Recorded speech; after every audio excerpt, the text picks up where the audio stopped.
Hi, Hello. how are you? How are you? I'm good. How are you? Good. It's been a crazy, wild, wacky day over here. The power went out, several thunderstorms have gone by, so it's been a little Oh, up and down, but I'm here. I'm here. So I'm excited to meet you and talk with you. And thank you so much for agreeing to be on the show.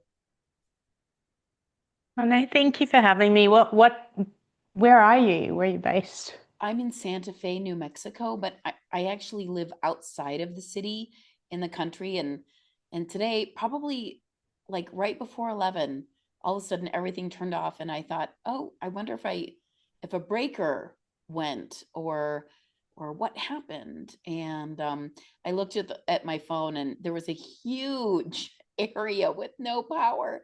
So I think maybe they said it was equipment failure, but it got fixed, and so everything's good now. Where are you? I'm in Australia, in Brisbane. Okay, amazing. I've actually interviewed quite a few people from Australia on my podcast, so hooray! It's good to meet you. Thank Um, you. I I hope wanted they were good representing Australia. I wanted to ask you if you have any questions for me before we get started.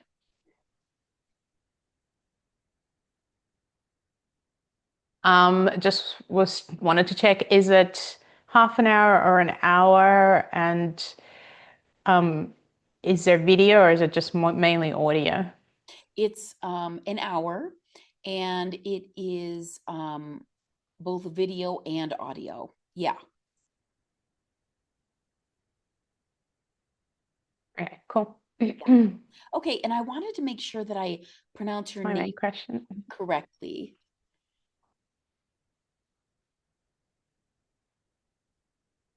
So it's Inna Segal. Okay. Okay, great.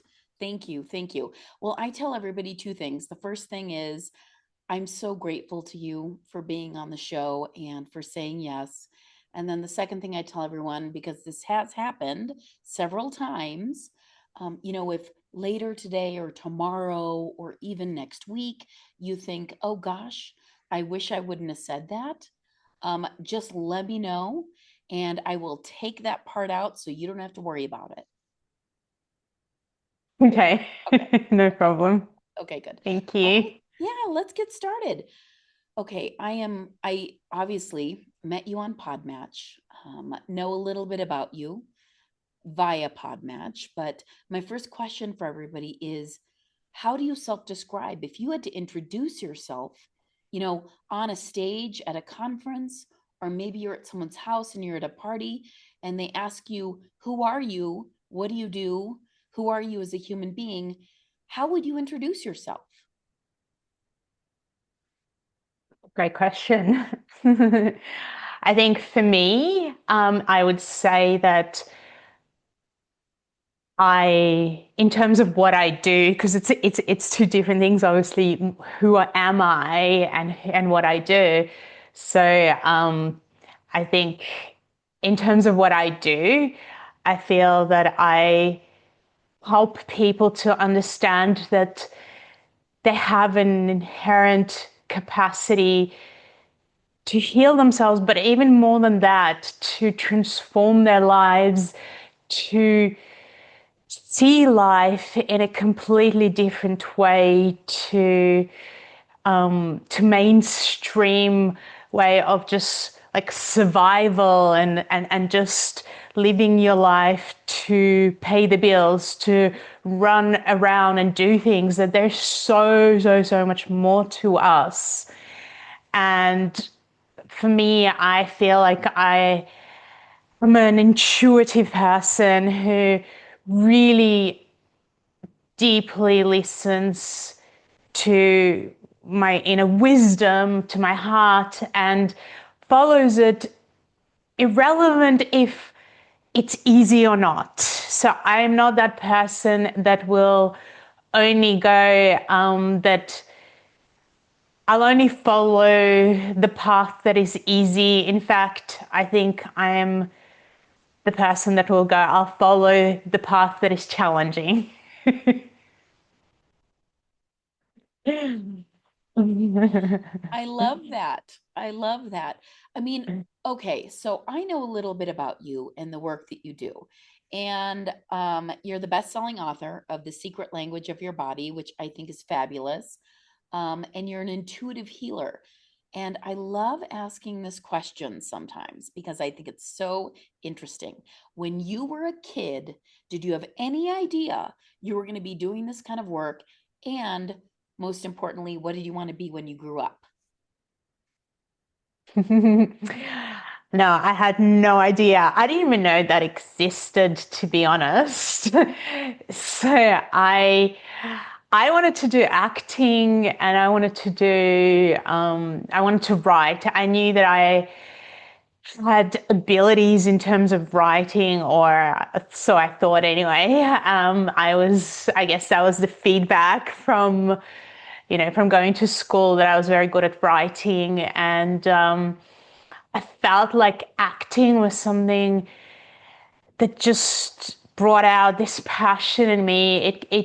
When I was younger, it gave me I guess, the possibility to experience, I would say, empathy, to experience different perspectives, different points of view of what people felt based on, the character that I might have been exploring, even if it was just in an acting class, which I did a lot of those. And it gave me, I guess, this sense of expansion, and that life was bigger than what I was otherwise experiencing. So it kind of felt to me like, I remember deciding to go to my first acting class outside of school, and I've never actually really shared this publicly, but I had this experience when I was about 15 where I just felt like a zombie for a while, because everybody was saying to me that, you're never going to make any money, especially in Australia, being an actor, and it's just so hard, so hard. And so I just pushed it aside because I wanted to do that since I was 5.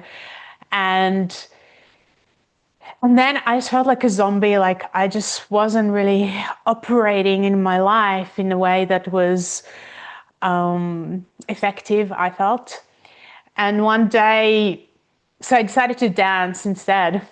One day I was doing this dance class, and this woman gave me a book, and she was 10 years older than me, I remember, and she was studying to be a doctor actually. And she gave me this book, and it was called Born to Succeed.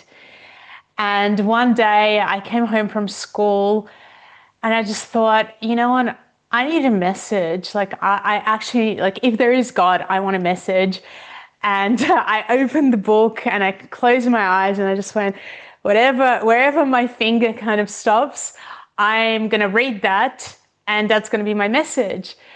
And when I read it, it said, God wants you to do what you want to do. That was the line. And I thought to myself, I want to do acting. Most of my friends don't. Only one other friend did. Why am I stopping myself? How do I know that that's not the path for me?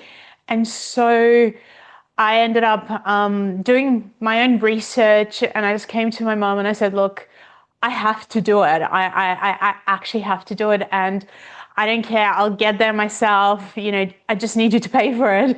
And she agreed. And so the first class I went to, I literally got there 3 hours early. That's how excited I was. And I had my little journal and I was writing poetry because I just felt like poetry was coming out of me, because I was so excited about it. And it was definitely, I really feel I wouldn't be here if I hadn't gone to the classes that I did.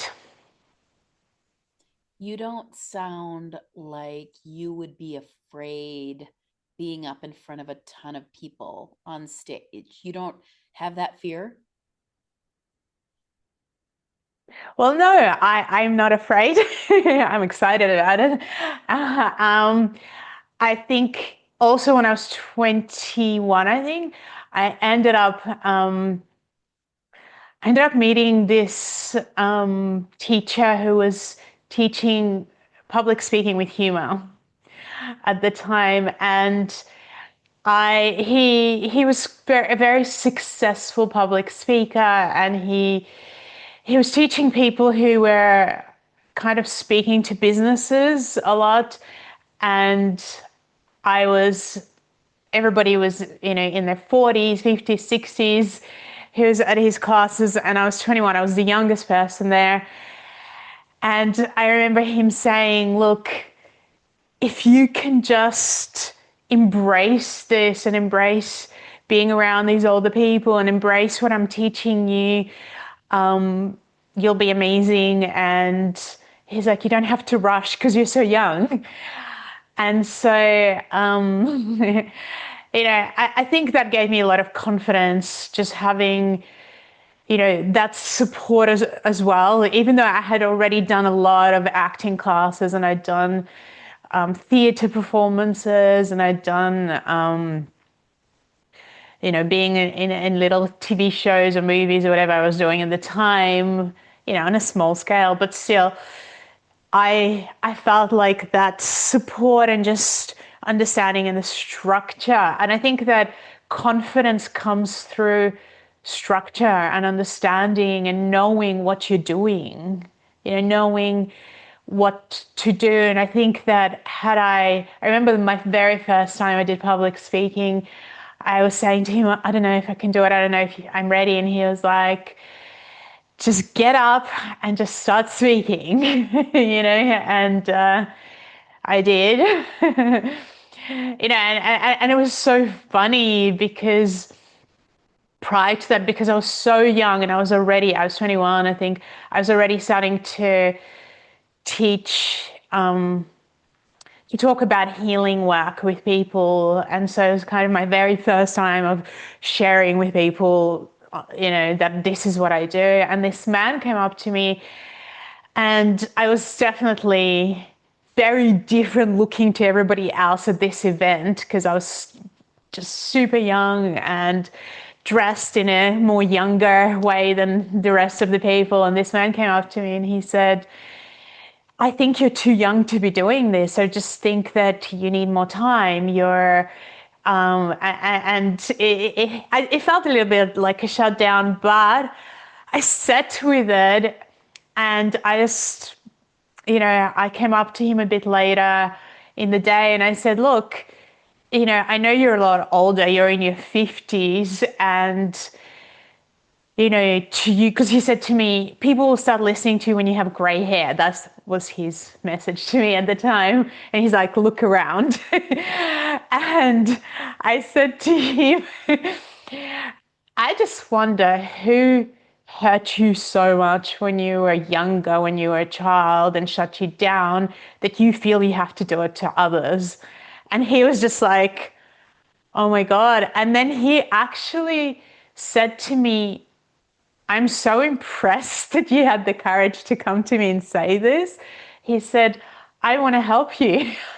I'm going to tell me when your next event is and I will send people to you. And I had a lot of those because I was so young when I started. I had a lot of those types of experiences because I really did have to kind of, I guess, show people that I wasn't just somebody who was kind of willy-nilly about things, that I did take what I was doing very seriously, and and that I've always been this person who studied a lot. Like I studied from when I was very young. I was self-motivated. So I was surrounded by people who were not self-motivated. But for me, I think because I wasn't born in Australia, I was born in Belarus. And then my parents and I lived in Italy for about 10 months before coming to Australia. For me, it was that sense of, that I had been given a different opportunity than other people, and my parents had really struggled and suffered through the journey. And so I really felt that I needed to not so much prove myself in that sense of like, that you don't feel good enough and you're proving yourself, but more to myself that that I could take the opportunity that they've given me and that I could really do something special. I could do something extraordinary. And so I always felt that when I put effort into something, it was all of everything that I had. Yeah. Wow. Wow. Wow. I just have to say, I can't even imagine. I'm so impressed with you and your standing up to that man, because frankly, even at the age that I am now, I don't know if I can do that. And I'm just so impressed by you just having this really confident presence when you were so young. I'm curious, when did you discover, or how did you discover that you could do this intuitive work? How did that happen? There were different signs during when I was growing up that I didn't really take into consideration, but later on I can see it. So I had knowings from a very early age of things that would potentially happen, but it felt it didn't feel strange. It felt natural. They weren't necessarily big things. They were just small things like I I remember my mom was trying to figure out if my grandparents would be accepted to come to Australia, and I would say to her, I just know, like I know they will. I can feel it, and I would lie there at times, and I would have. It was more like just little symbolic images that would show up for me to give me a sense of, I guess, moving forward, but it wasn't anything big. And I also grew up, in Belarus. I was born in Minsk, where at the time where I was very little, and when I went to school, it was very kind of it was an atheist country. So you couldn't really talk openly about any spiritual beliefs. And I was pretty young, but when I would go to school, we would essentially have to do experiments to prove that God didn't exist. So for me, it was very kind of conflictual, I should say, when I was growing up, and I came to Australia because I didn't know what I believed. I didn't really know exactly where I stood with anything spiritual, to be honest. And then I ended up having a lot of health issues, partly, I think, because there was the Chernobyl accident and there was so much radiation. Partly, I think my, my grandparents had gone through absolute horror in their lives. My grandmother was one of 8 children, and her mother actually was a clairvoyant. And her mother said to her, look, during the war, none of us except you will survive, you and your father. And, and she prepared her from the age of 12, I think she told her, which, is so hard to comprehend. And in the end, it was quite an extraordinary experience where the, the German soldiers came and they had put everybody onto this truck to basically kill them. And her mother knew that. And my grandmother came out. She was hidden, but she came out, and her mother went, "What the hell are you doing? I've tried to hide you the whole time, and now you're coming here to get on this truck. Are you, I like they're gonna kill us." And so I don't know how my grandmother did it, but great grandmother, she essentially figured out a way to be, I think she must have been elbowing or pushing some German soldier, and they said, oh, there's too many people, get off. And told my great grandmother and her family to get off. You'll get on the next one. And my great grandmother said to my grandmother, she said, she had a 3 months old baby. She said, I'm going to give the baby to this lady over there. I'm going to tell you to run, and you have to run and not look back. They're going to shoot. Even if they shoot me, you have to run and get over this fence. And, my grandmother said to her, who are you leaving me on? And her mother said, God and good people. So I had kind of had that story. But I also just, like my grandmother, and I don't even know how you process the fact that everybody in your family was killed, including your mother too. I mean, she would have been killed anyway, but she did save my grandmother's life. And my grandmother was 13 at the time. So, and she survived on her own for 4 years through, I feel, her intuition, her mother's guidance. So I feel like for me, there was a lot of unprocessed, I guess, energy that my family hadn't processed that became digestive issues for me.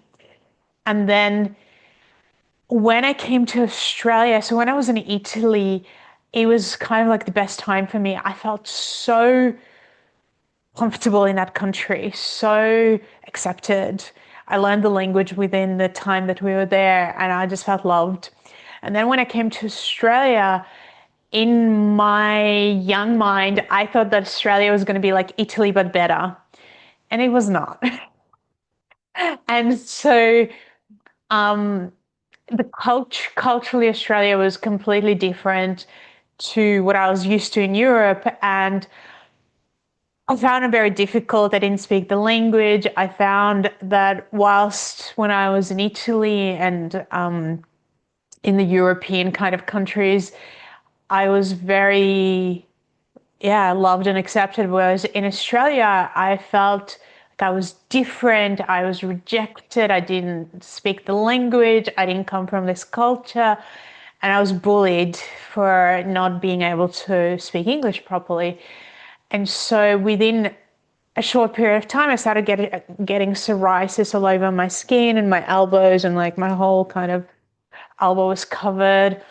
And this also came from the family. My dad had it, my grandfather had it, his sister had it pretty badly. And, this was quite uncomfortable as an experience. And then when I went to high school, so I really struggled in primary school. When I went to high school, I felt like I ended up going to a very kind of, let's call it a poshy school, in a sense where they gave, it was known as a good school, and they gave my parents and people who were from other countries a huge discount to go to this school. And the issue was this, that you were mixing people who had grown up in like with millions and millions of dollars with people who've grown up like me with literally nothing.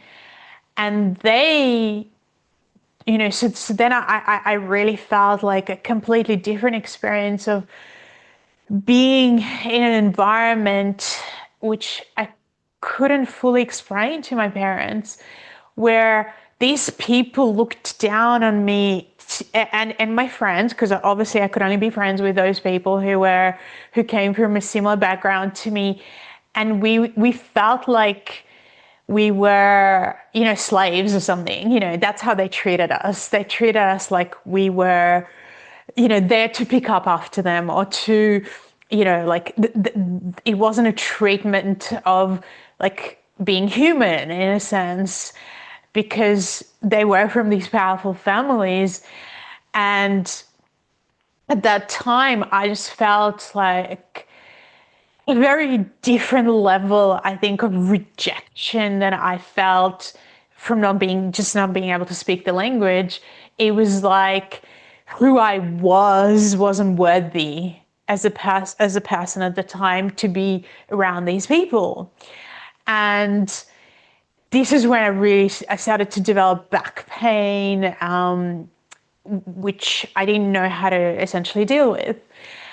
And so my mum took me everywhere, but I just wouldn't go. And I think by the time I was 18, I ended up meeting my first husband, and he was very, very kind of open to alternative healing and spirituality. And he tried to do research and take me to different people. And so I would get better, but I would get worse. I'd get better and I would get worse. And then I ended up getting pregnant, which made it a lot worse. And I just did not think I was ready, to be honest, at 19 for a child. And I really, really worked hard towards accepting this scenario. But when I was, by the time I was 8.5 months pregnant, I was feeling something was off. And essentially the child died. And that was pretty horrendous as an experience. So my whole body started breaking down even more. And I was just completely stuck, completely stuck. And I was seeing people every day, 5 days a week, but I got to a place where I couldn't move. I went to see this chiropractor, and I'd been seeing him 3 times a week for about a year. And he just said, look, I really don't know what to do for you because your body's stuck. You know, like I can't do anything for you. Go home. And on the way home, I think this was the first time where from everything that happened, I was depressed, I was anxious, my skin was breaking out even more. I had anxiety to the roof and back. I couldn't eat food properly. I couldn't, like, my whole spine was just like fully just inflamed. And on the way home, I just decided that it's time to stop being a victim, and that I needed to connect to my body. I needed to learn this language. I needed to heal myself. And so when I got home, I just started breathing with the pain instead of resisting the pain. And it occurred to me at the time that I didn't really need divine help for this, that I was just out of my depth. And so I did. I asked, if there is something really truly divine out there, help me now. And I just felt this warmth and this golden light enter me. And I thought, okay, as skeptical as I am at this point, because I've been to all the spiritual people and they haven't helped me, as skeptical as I am, okay, something's happening. And then this thought came to me, Hurston, and it was this thought of, I wonder if I could see my back. I wonder what it looks like. And at that point, it was just like this light switch went on. I don't even know where from the thought occurred. And and essentially I could see my back. I could see my spine and all the inflammation and everything that I've just shared with you about, because I asked why, show me why, about where did this come from? Everything from my grandparents to my to, to struggling at school, to just my parents not really knowing how to support me in the best way through what was going on because they were struggling themselves. All of that showed up. And I saw that as images, one after kind of like, I would see one, and feel through it and allow myself to cry, or I would recognize right, this is what happened, and acknowledge it, because so much about healing is acknowledgement. And as I was doing that, I could feel this letting go. I could feel my body letting go, like this whole spine that I had, everything was so heavy and stressed. And so as I let go and I fell asleep, the next morning it was like 70% of the pain was gone, and I was just this different person, in a sense of I wasn't as tightly wound. And I decided to keep exploring. And so I kept exploring for the next few weeks. And by the end of the 3 weeks, or it could have been 2, 3, whatever it was, I had no more psoriasis, and it's never come back. And I had it everywhere. I had it on my knees. I had it all over here, everywhere, all over my elbows. Um, my back just like it was like I'd never had back pain, and I've never had it since. Um, I, you know, my digestive system improved, but it's kind of like it's still very much a part of me that shows me where I'm at, because my whole family holds stress there. It is it's an ancestral issue of stress, like holding anxiety and fear. And just imagining, I can't even imagine the fear that my grandmother lived through. My grandfather also spent 10 years in a camp, in a work camp in Siberia from 14 to 24. Everybody in the family does have digestive issues because this is an area of assimilation. It's an area of assimilating experiences, and it's a tough one. So, so yeah, it's something I've got to be aware of. I can eat anything, which has been a journey. I am very cautious in terms of, not cautious in a sense, but I'm very aware of what I put into my mouth. I try to make it as healthy and clean as I can. Totally. Yeah, I'm actually just sitting here, just, I don't know, in awe and in gratitude at the strength and the fortitude of your great grandmother, and that she was clairvoyant, and that she saw what was going to happen. And what a huge gift, but what a terrible gift to give your grandmother, to tell her, look, this is going to happen, and you are going to be the one who survives. Um, I can't imagine, I can't even imagine the amount of strength. I mean, your great grandmother sounds like someone who was just larger than life. And I don't know. I'm just still trying to understand what you're telling me, because it's just utterly shocking. And then the strength and fortitude of your own grandmother, you know, being that young and then being left on her own for that long, and having to go in the world with the loss of her family and make her own way. The one who survived, you know.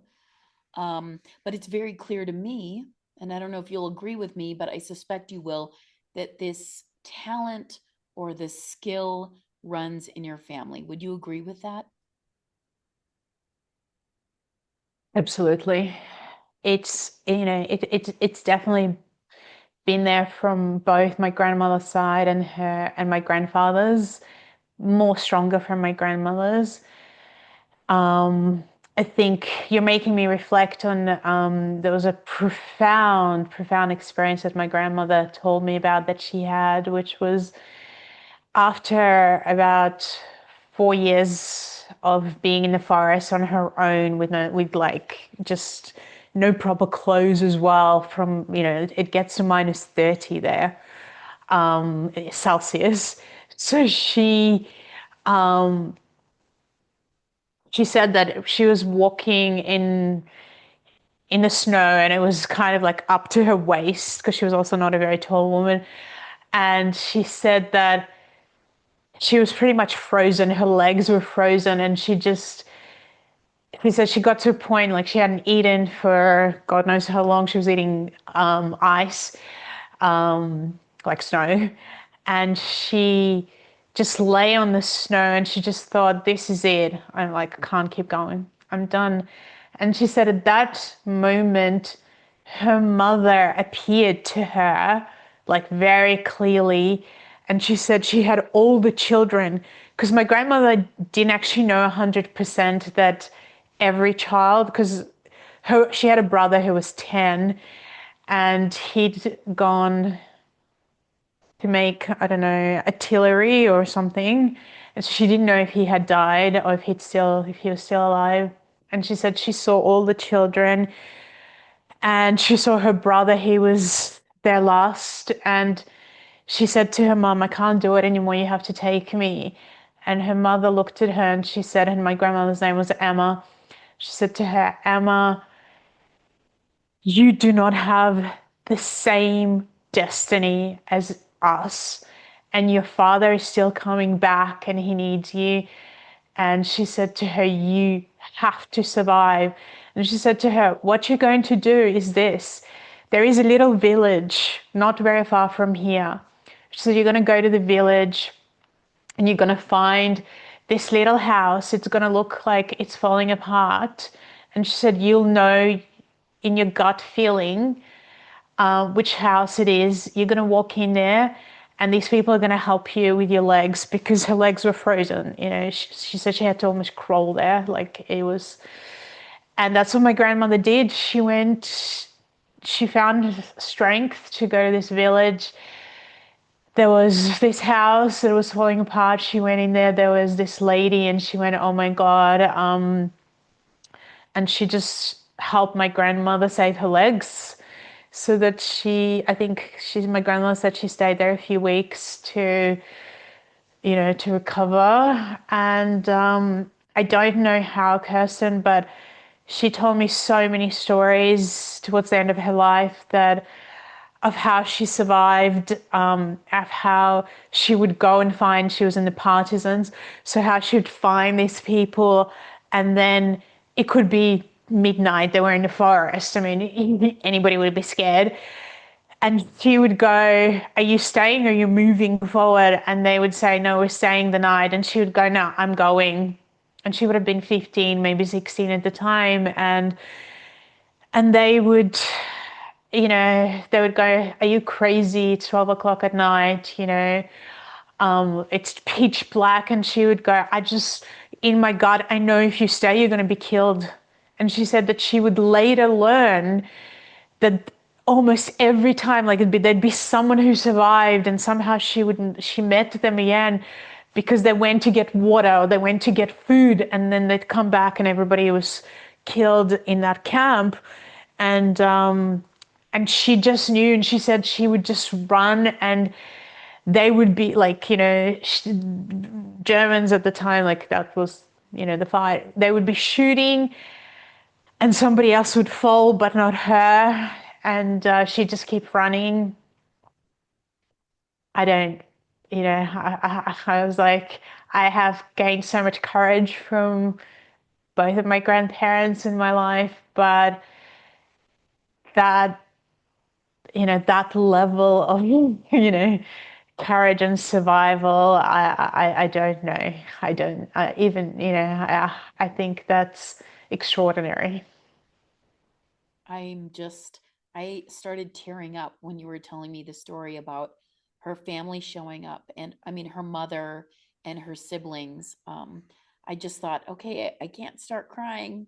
This is so powerful and it's so beautiful. And it's astonishing and horrible what human beings do to each other.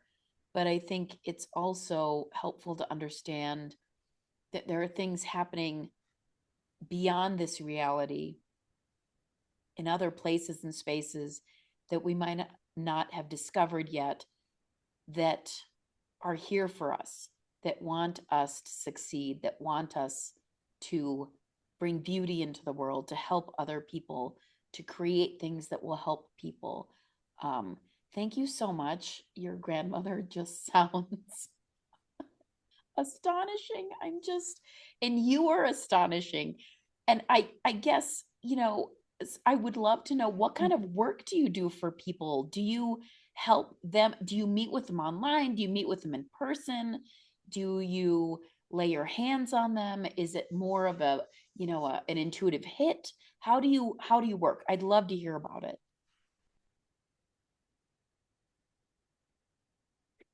Well, at this point, it's for many, many years, I did a lot of one-on-one healing sessions. Um, some of them were in person, some of them would be on the phone. When I started, there was no Zoom, no Skype, no nothing. So it'd be just phone. I and to be honest, I've always wanted to empower people rather than doing it for them.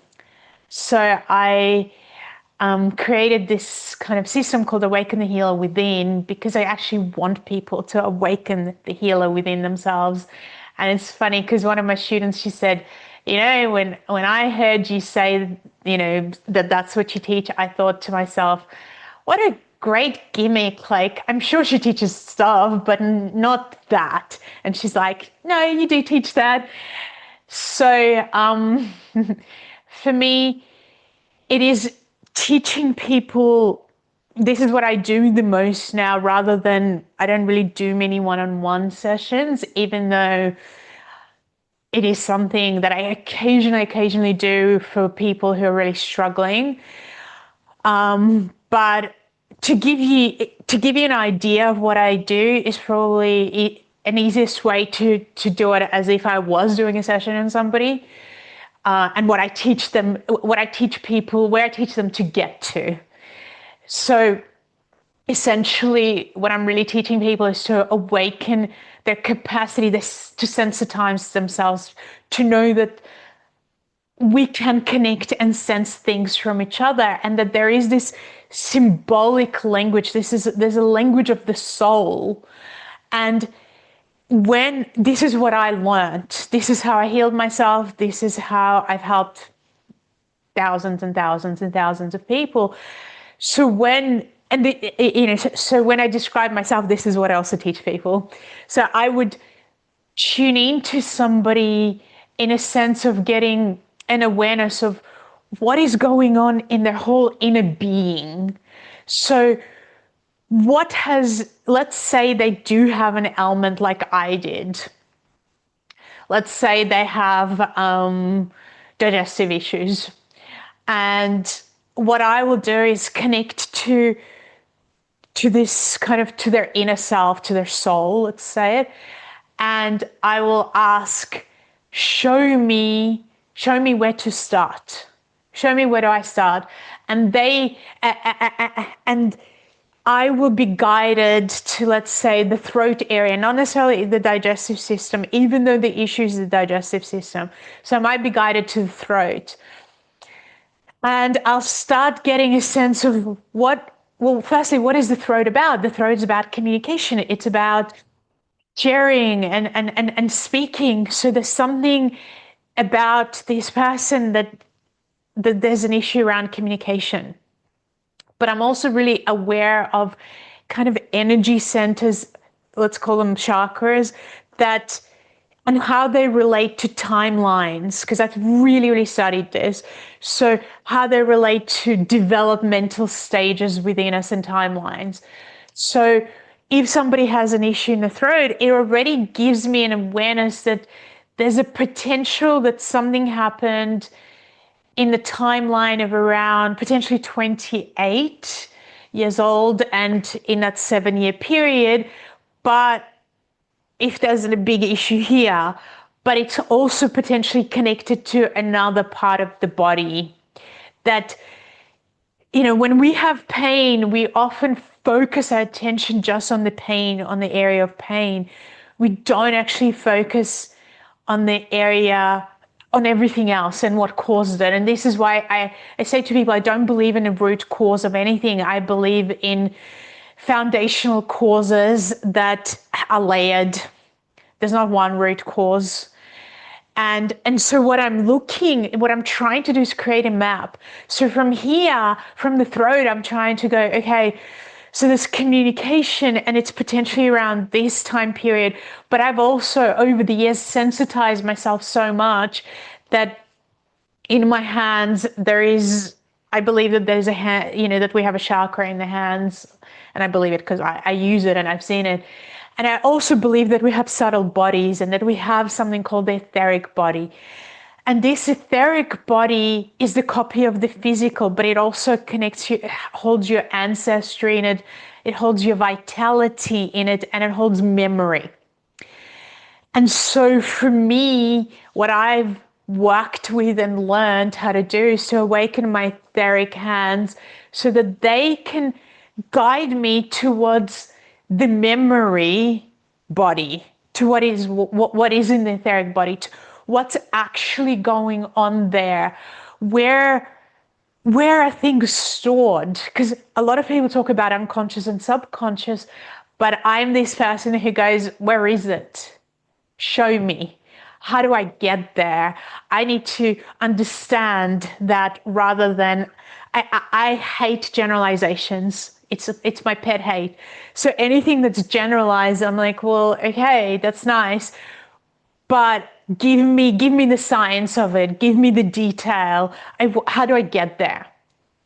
And so with years and years and years of study and tuning into people and understanding things, I went, oh, okay, this is the way to go to see where things are really actually stored. This is the actual subconscious. This is the actual memory, because when I teach people this, they often go, I didn't remember this consciously, because we can't. If it's traumatic, you don't remember things consciously. But what I also discovered is that we have archetypes. So let's say every experience you have, so today, who you are today is not who you are tomorrow, which means that who you were yesterday has become an archetypal part of you that has perspectives, that has thoughts, that has feelings, that has understandings. And what I realized over the years is that, yes, we can begin our work by looking at emotions and, breathing through them and working with them. But where does an emotion start and end? We actually need structure to know whether we're getting better. And most people and most ways of working with emotions does not have a structure. So people just go, oh, I've had a release, but why am I angry again? Or they go, I have anger. And what I say to people is anger in the throat and anger in your stomach is not the same anger. It's not the same thing. Here, it's about my frustration that I can't speak or somebody's not listening to me or hearing me. But in the stomach, it is about digesting the experience and boundaries, and that your boundaries have actually been crossed. So they're not the same things. And people love generalizing because it's easier, and it's what I don't like. So I like detail because I feel like healing happens in the detail. And so what I learned, Kirsten, is to work with archetypes in conjunction with timelines, in conjunction with processes that help you to release. And sometimes it's emotional, sometimes it's energetic, sometimes it's a perspective shift, sometimes it's all of it. Most of the time it's all of it. I help people to do it through music, through voice, through movement, through touch, through teaching them about certain pressure points, through connecting processes where we might go, we're going to work more with the thinking part of us. So we're going to look at what we need to release or let go from our mind. And now we're going to work with the archetypes by understanding that when we go back to a time period, that part of you either grew or it got stunted and stuck. If it got stuck, this is where a lot of diseases eventually come from, because you got stuck in a perspective, you got stuck in something that was hurtful. And so this is where we'd start to work on that perspective, right? And how do we transform it? And what I say to people is, whether it fully changes your physical body or not, healing happens on levels that, like, as I'm sharing with you about my grandparents, especially my grandmother, that we don't fully understand. So for instance, my grandmother ended up with leukemia, which I knew 100% she was going to get, 100%, because you cannot go through that trauma and not process it. And I don't even know if you can fully process something like that and not have a blood disease, because you lost people that were your blood, And what I said to my grandmother at the end of her life was that, and I was still very young, at the time she died. So in my healing journey, I should say. So I said to her, what I really ask for you is, firstly, do you feel loved? Do you feel like your life's been worth it? And she said, absolutely. And I said, because I really love you. I want you to really feel love. And it was actually extraordinary watching her die. I mean, I've watched different people die, she was the most graceful person. She was so graceful. Like, she did not make anybody else suffer. She didn't put people through hell like I've seen, because she was dying. She held it. She really, really held it. And it's just, at one point she couldn't have a shower because she just could not step into the shower. Her legs were very painful, and I said to her, how do you feel? Like, I know that it's such a struggle for you, and I know you're in pain, and I could really help her with releasing the pain, but how do you feel? And she's like, oh my God, every day doesn't matter. Like, every day of me being here and breathing and connecting to you and others is worth it. It's worth anything. It's just like, I learned so much wisdom from this woman, and just how she didn't allow anyone else to really, like, I knew about her pain because I was helping her with pain, but no one else really did. She didn't talk about it. She didn't show it. It was incredible, just the strength inside of her. And I said to her, like, I do need you to feel the feelings, like, you do need to cry. You need to get it out. And I didn't even know this because my aunt told me that literally 2 days before she died, my aunt was there and she was crying. She started crying and she said, my aunt said, why are you crying? She said, I don't think I've got long left. And Inna told me it's something I have to do. So she didn't even know why exactly. She just went, she's asked me to do it. I have faith that I'm going to do it. I'm going to let it go, because Inna told me it was healing. And so it was just absolutely extraordinary. And so what I say to people, again, just giving that in as an example, is that healing happens on so many different levels. It happens on the spiritual level, on mental, physical, emotional levels. That is where I guide people. And it's very hard to share it in a few minutes, of the levels and the depth that I've studied. I've studied the spiritual realm. I've studied what happens when people pass over because of my own history. I've studied in depth and what is the best way to transform my feelings, which is the archetypal work that I teach people, that by seeing that part of you that got stuck and stunted, we can make it grow again. And by growing, you heal on not just physically, but on all levels.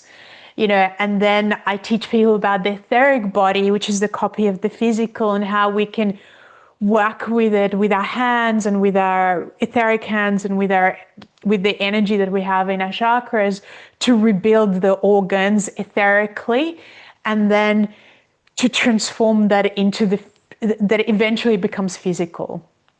So there's so much. So much. Well, I was going to ask you, I mean, I'm just listening to you and I'm thinking, do you ever think that your grandmother lived so that the world, so that we could have you, so that you could transmit this information and this knowledge to all of us?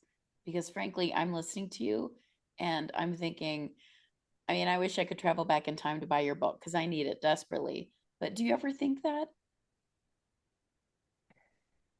I had this experience when I was 22 and I was walking, it was my grandparents' 50th wedding anniversary. And I was walking up the stairs, and it was the first time in my life where I could only see people's souls. I could not actually see them physically. And when I got upstairs to the restaurant, up until then, I had asked this question of why did my grandparents, both of them, have to go through the hell and the horror that they've gone through? Like, I just don't understand it.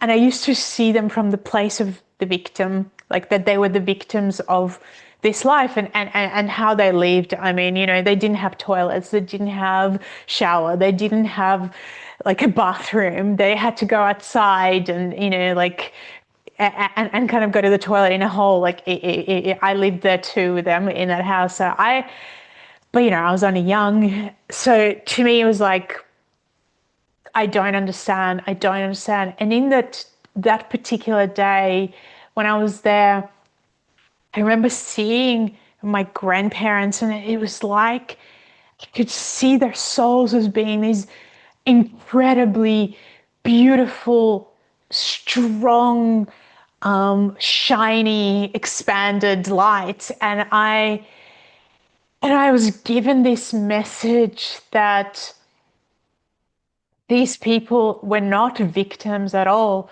They were some of the most courageous souls to go through and survive that.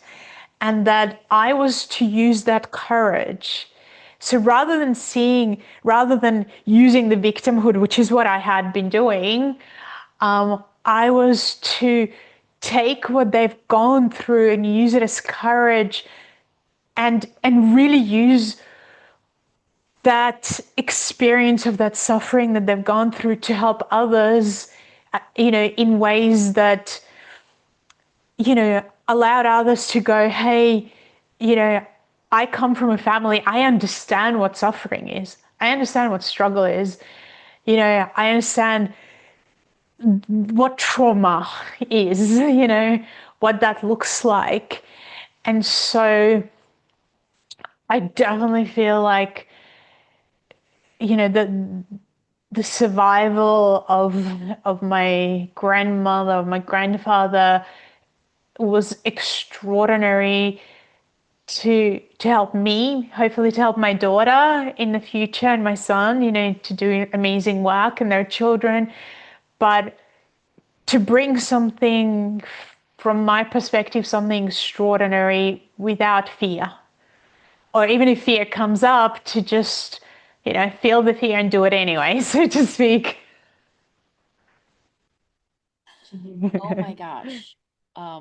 That is so beautiful. You ended on the perfect note.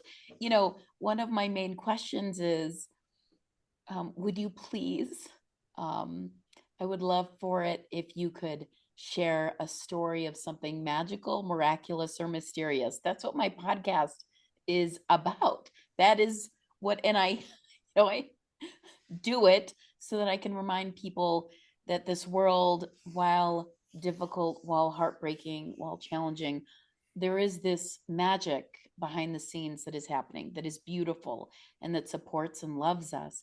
But I've been listening to you and I'm like, my God, this entire conversation has been one magical, brilliant, radiant, beautiful moment after the other. just reminder after reminder after reminder that there is something larger than all of us that we can only guess at, and that it has our backs and that it loves us. So I can't even tell you how grateful I am to you for sharing all of these stories, despite how hurtful they are, how painful they are. um I'm so grateful, and I know that I mean, you were just, I wish you lived closer, because I would be your best friend and you would not be able to get rid of me. And I would try to sell your book everywhere. I would probably buy 10,000 copies and throw it into crowds or something like that. um but I am really, really grateful that you're in the world, and you just, you probably know this already, but when you start talking about your work, you are on fire. You're just so passionate, and so you have so much conviction, and you light up like a brilliant, I don't know, sign for everybody to be like, hey, look over here. This is the real deal. Like, you need to pay attention. So I was just watching you and just flabbergasted. I thought, wow, this is where her heart and her soul is. You can just feel it. You could feel it through the Zoom call, just so you know. So thank you so much for being on the show. Um, I am grateful you're in the world. Thank I can't wait to tell everybody else that you're in the world so they can find out. thank you. And there will be links to, everything, your book, your website, your classes, everything that you're offering, so that people can learn from you. And I actually am going to buy your book right now. So I'm really, really excited. I thank you so much for this time. You've been the gift that I needed today, I have to tell you. So thank you. Thank you so much. It's been a beautiful pleasure. And yeah, I knew that I wanted to be on this show because of how authentically you allow people to share. So thank you. Oh yeah. Well, the podcast will probably drop within the next couple of weeks, but I will, tag you on social media. I don't even know if you do social media, but I will let you know so that you Yeah, I can, do. yeah, I share do. it. So thank you so much. I'm so grateful. And I think it's Thank you. daytime. So It, it's beautiful. it's daytime there, right? So I should say have a good day, because it's nighttime here. Yeah, it's 10 a.m. So Okay. yeah. All right. Have a beautiful day then. Thank you so much. Thank you, All right. Kirsten. See you later.